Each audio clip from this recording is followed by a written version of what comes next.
Quelle valeur doit incarner le prochain président du Bénin? Le cadre de concertation des confessions religieuses propose aux futurs dirigeants du pays le portrait à habiter pour être à la hauteur des défis collectifs et de l'avenir de la nation. Des athlètes béninois tracent le chemin inédit vers une compétition sportive jamais courue. Pour la première fois, le Bénin prendra part aux Jeux olympiques d'hiver. On entendra dans ce journal les défis et chances avec l'annonce du président du comité national olympique et sportif béninois. L'actualité dans le monde est dominée en Afrique par l'extradition de Paul-Henri Sanogo Damiba vers le Burkina Faso et l'enlèvement de chrétiens au Nigeria. Aux USA, Donald Trump appelle à une concertation sur le nucléaire en Iran. Bienvenue à toutes et à tous. Merci de nous recevoir chez vous avec ce journal que nous démarrons avec une question. Quel homme pour diriger le Bénin? Eh bien, la question ne se pose pas. Ce sera Romuald Wadahin ou Paul Rompouet. Ce qu'on ne sait pas encore, ce sont les valeurs qui vont guider le futur locataire de la Marina. Eh bien, le cadre de concertation des confessions religieuses propose un portrait à incarner par le prochain chef de l'État. On va écouter le porte-parole de ce cadre de concertation qui profite pour appeler au respect de l'ordre démocratique dans la perspective de l'élection présidentielle. Ce sont des échos rapportés par Alexis Kenom et Ulvaeus Balogun. Le CCCR rappelle l'exigence adressée aux institutions en charge du processus. Se conformer strictement à la loi et conduire le processus avec sagesse, équité, impartialité et pédagogie. Le CCCR appelle donc l'ensemble des acteurs politiques et sociaux à se soumettre au droit en vigueur et à respecter l'ordre établi et à privilégier les voies de recours légal en cas de contestation ou de contentieux.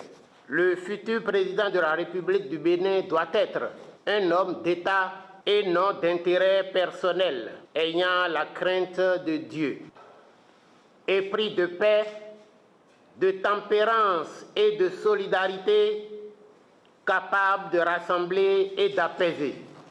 Le CCCR rappelle avec force que le Bénin a besoin d'un leadership responsable, moralement enraciné et tourné vers l'intérêt général. Voilà donc pour l'appel du cadre de concertation des confessions religieuses. On reste dans l'univers électoral et on va s'intéresser à présent à des hommes et des femmes qu'on voit se déployer dans les lieux de vote, mais qui ne votent pas. Ils veillent plutôt, observent, scrutent, consignent. Ce sont les sentinelles silencieuses du moment démocratique qu'est le vote. Qui sont réellement ces observateurs électoraux? Leur profil, leur mandat, jusqu'où vont et s'arrête leur responsabilité? Eh bien, dans notre dossier politique, on va faire un zoom sur ceux qui scrutent le tournant démocratique du vote. Ils sont observés par le regard aiguisé de Rachidat Biomaman et de Jacob Tochoedo.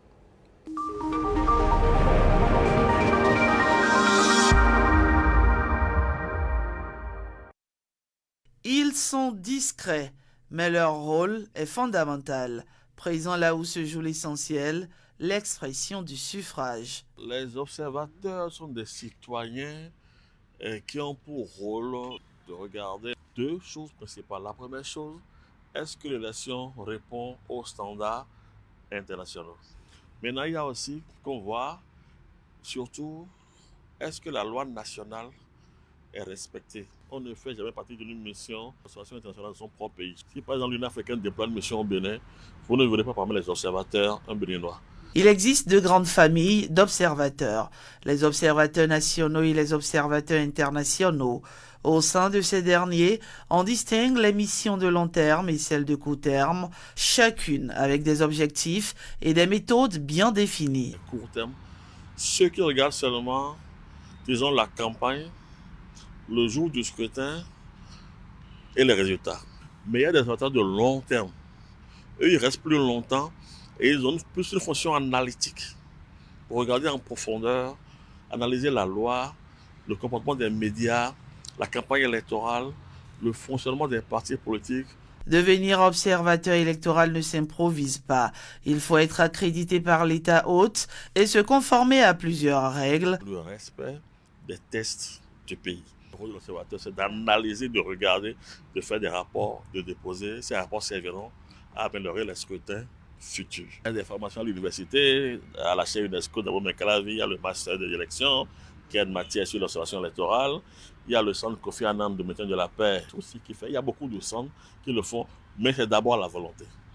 Si vous allez au niveau des ONG du Bénin, ils ont beaucoup d'expérience, il faut vous engager comme citoyen bénévole intéressé par l'observation. Cyril Nguyegang Nchasep est porte-parole des experts électoraux de la zone CEMAC.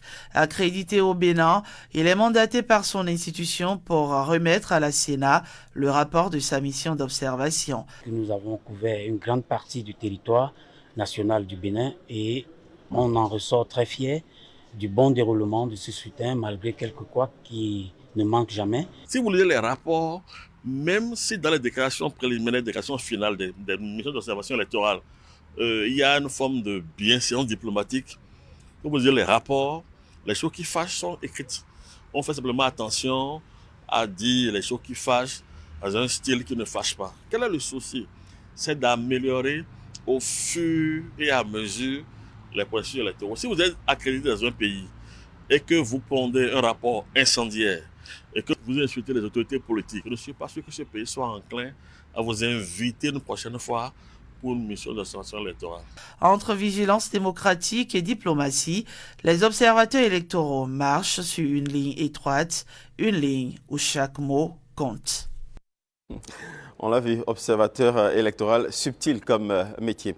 On reste dans l'actualité électorale pour indiquer qu'après la proclamation des résultats définitifs par la Cour constitutionnelle confirmant le retour en force du bloc républicain à l'Assemblée nationale, Alimatou Badarou, l'une des rares femmes tête de liste élue, est montée au créneau. Entre gratitude et fierté, l'élu parlementaire de la 20e circonscription électorale appelle à la mobilisation et à la persévérance car elle estime que le plus dur reste à venir. On va suivre. Nous sommes satisfaits parce que nous, notre parti, le Bloc républicain, a fait un grand progrès à travers cette élection. Et donc, nous sommes contents. Nous aurons voulu être la première force politique. Mais une chose est sûre, nous avons travaillé cette fois-ci. Et donc, nous gardons espoir que les prochaines élections seront les élections du Bloc républicain. C'est vrai, c'est pas facile pour les femmes d'être à ce niveau de responsabilité. Et bon, nous avons appris, comme on dit, les échecs forment. Nous avons appris à rentrer dans la cour des hommes et il faut travailler pour y arriver, il faut mettre les moyens comme il faut. Et c'est ce que nous avons essayé de faire, ça a payé. Et c'est l'occasion pour moi de saluer tous nos militants, tous nos camarades qui ont contribué à cette victoire. Je voudrais remercier cette population de la 15e circonscription en particulier, leur dire qu'ils ne se sont pas trompés en faisant un choix. Celui de choisir la liste du Bloc républicain, de choisir la femme que je suis. Ce parlement qui est en train de s'installer, c'est un parlement qui a plusieurs couleurs déjà. C'est un parlement jaune et vert. Donc déjà, ce n'est pas monocolore. Ça, c'est le choix du peuple béninois. C'est le peuple béninois qui est allé voter. C'est lui qui a décidé de donner ses voix au grand parti de la mouvance présidentielle. Et vous avez vu, la loi dit 20% d'achat circonscription électorale. Les autres partis n'ont pas pu atteindre les 20%. Ça veut dire qu'ils doivent aller travailler davantage, apporter un projet de société pour convaincre les Béninois. Nous avons porté, avec son excellence le président Patrice Talon, un bilan qui a révélé le Bénin. Et les populations ne sont pas aveugles. Les populations ont compris que si nous voulons encore avoir des marchés modernes, avoir des routes, de l'assemblage autour de soi et de l'emploi pour les jeunes, il faut choisir les partis de la mouvance présidentielle. Il s'agit de ça. C'est le bilan qui parle pour nous. Et les populations espoir, ils en veulent davantage.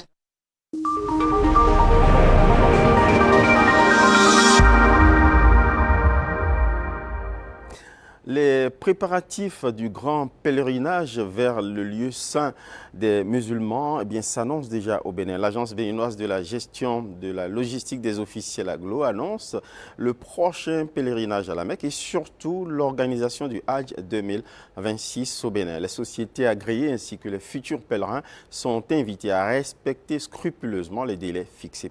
Aucune prorogation n'étant plus possible. Éclairage avec Hilaire Kodjo. Le compte à rebours est lancé. Le Hadj 2026, c'est 2300 places pour le Bénin. Mais déjà environ 680 pèlerins ont sécurisé leur voyage sacré. Il reste 1620 opportunités et le temps presse. Le dernier délai pour le paiement des frais est fixé au 7 février 2026. Pas un jour de plus, pas de prorogation possible. Les autorités saoudiennes sont claires et l'agence béninoise de la gestion de la logistique des officiels agglo est ferme. Rigueur et ponctualité sont les clés de l'inclusion. Dans ce cadre strict, une bonne nouvelle. Grâce à la subvention du gouvernement, le coût est allégé. 3 600 000 francs CFA pour le standard, 4 810 061 francs pour le premium.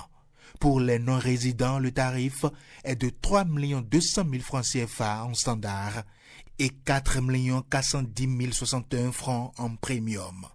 Mais au-delà des chiffres et des tarifs, l'essentiel demeure la foi, la discipline et la préparation. À partir du 29 janvier, les passeports doivent être déposés. Date butoir, 8 février, sans exception, sans excuse. Ainsi, le Hadj est bien plus qu'un voyage spirituel. Il commence ici par le respect des délais. Futurs pèlerins, société agréée, le message est clair. La Mecque vous attend, mais seulement si vous êtes prêts à temps. Eh oui. Et pendant ce temps, sur la planète sport, le Bénin, s'apprête à écrire une nouvelle page de son histoire olympique. Pour la première fois, le Bénin prendra part aux Jeux olympiques d'hiver. Une annonce faite par le président du Comité national olympique et sportif béninois, Blaise Adampo, avec les Échos. Toutes les compétitions. Échange à bâton rompu avec le président du Comité national olympique et sportif béninois. Face à la presse, Julien Minavoa lève le voile sur une annonce majeure pour le sport béninois. La participation historique du pays à un événement olympique inédit. Des Jeux olympiques d'hiver de Milano Cortina du 6 au 22 février prochain. Les Jeux olympiques d'hiver, à ne pas confondre avec les Jeux olympiques d'été, réunissent des athlètes venus des 4 coins du monde autour des disciplines de neige et de glace. Pour la première fois de son histoire, le Bénin y sera représenté. Nathan Tibozo portera les couleurs nationales en ski. Une participation rendue possible grâce à un long travail diplomatique et technique mené par le CNOSBN auprès du Comité international olympique. Le 10 décembre au soir, la nouvelle tombe. La commission exécutive du CIO a entériné le changement de nationalité sportive de Nathan Tibozo. Et donc, ils ont conclu, si Nathan Tibozo se qualifie, il va représenter le Bénin aux Jeux olympiques d'hiver de Milano Cortina 2026. Au cours de cette rencontre, Julien Minavoa est également revenu sur les performances sportives du Bénin durant l'année 2025.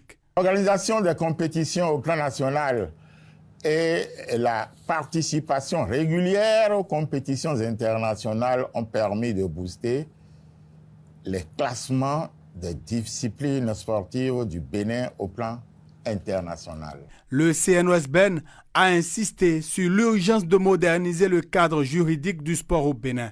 Des propositions structurantes ont été formulées afin d'alimenter les politiques sportives des prochaines années et d'accompagner les ambitions olympiques du pays. Et comment le Bénin se bat-il au plan du handball continental? On en parle avec le 27e championnat d'Afrique des Nations de handball senior homme. Deuxième journée de compétition pour les Guépards à Kigali.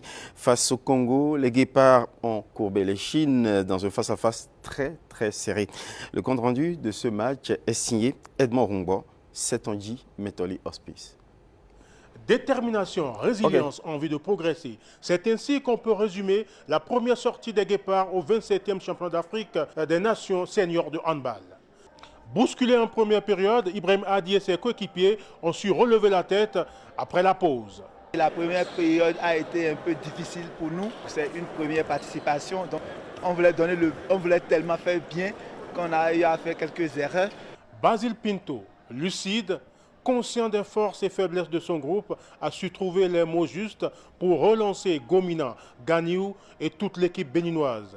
Résultat, 20 buts inscrits en seconde période, presque le triple de la première période. Très tendu, on n'a pas réussi à se libérer, on n'a pas réussi à mettre en place un petit peu le plan de jeu qu'on a mis en place pendant ces 10 jours. Et la tension a pris le dessus dans plein de domaines. C'est dommage. Score final 52-28, mais au-delà du tableau d'affichage, c'est un retour salué sur la scène continentale. C'est l'apprentissage du haut niveau. Il faut que ça arrive, que nous sachions où est-ce que nous en sommes, que nous connaissons l'étendue du travail à faire. C'est tout le travail que nous avons essayé de faire au niveau des clubs. Aujourd'hui, on est assez représentatif au niveau des clubs. Le comité exécutif et moi-même, nous allons nous asseoir maintenant pour réfléchir, pour savoir où est-ce que nous en sommes, qu'est-ce que nous faisons au niveau de l'équipe nationale. Le ministre des Sports, Benoît Dato, est resté au contact de l'équipe depuis Cotonou. Un message fort, chargé d'émotion. On a un très fort soutien du ministre des Sports. La preuve, il s'est déplacé lui-même pour venir jusqu'ici. Il a suivi le match jusqu'au bout. Il est reparti dans les vestiaires pour soutenir les joueurs. C'est la preuve de ce que nous avons compris que le haut niveau ne se lève pas du jour au lendemain. Hors du Bénin, écho de l'extradition de Paul-Henri Sanogo Damiba vers le Burkina Faso. Enlèvement de chrétiens au Nigeria et aux USA, Donald Trump se prononce sur la situation du nucléaire en Iran. Sur un récit de Ghislain Koguin, on va suivre cette actualité. Dans un communiqué lu à la télévision publique, le Togo confirme avoir extradé l'ex-lieutenant-colonel Paul-Henri Sanogo Damiba, renversé en 2022 et accusé depuis d'être le cerveau de plusieurs tentatives de putsch. Un chef chrétien nigérien réagit alors qu'après avoir, dans un premier temps, nié l'enlèvement de plus de 70 personnes dans l'attaque de 3 églises dans le nord du Nigeria, la police fait volte-face et a admis que des personnes ont été enlevées. Nous devrions fournir les noms. Nous avons présenté les noms de plus de 77 personnes et il n'y a aucun doute quant à la réalité des faits, dit Joseph Ayab, président de l'association chrétienne du Nigeria pour le nord du pays. Des inondations sont en cours à Kimperlé, dans le département du Finistère, maintenu en vigilance orange accrue jusqu'au vendredi par Météo France. Dans le centre-ville, Quai-Brieuc, l'eau est montée à 4,47 m, dépassant les barrières anti-inondation. Images de centaines de tracteurs quittant le Parlement européen à Strasbourg après que les députés ont porté un coup d'arrêt à l'accord commercial avec le Mercosur en soutenant le recours devant la Cour de justice de l'Union européenne. Le président Donald Trump déclare que l'Iran veut engager des pourparlers avec les États-Unis et que Washington est prêt à le faire. Ils étaient à 2 mois d'obtenir l'arme nucléaire. On ne peut pas laisser faire ça. Et l'Iran veut discuter et on va discuter, affirme Donald Trump lors du lancement de son conseil de paix à Davos. Les États-Unis ont frappé des sites d'enrichissement d'uranium iranien l'année dernière pour empêcher Téhéran de fabriquer une arme nucléaire.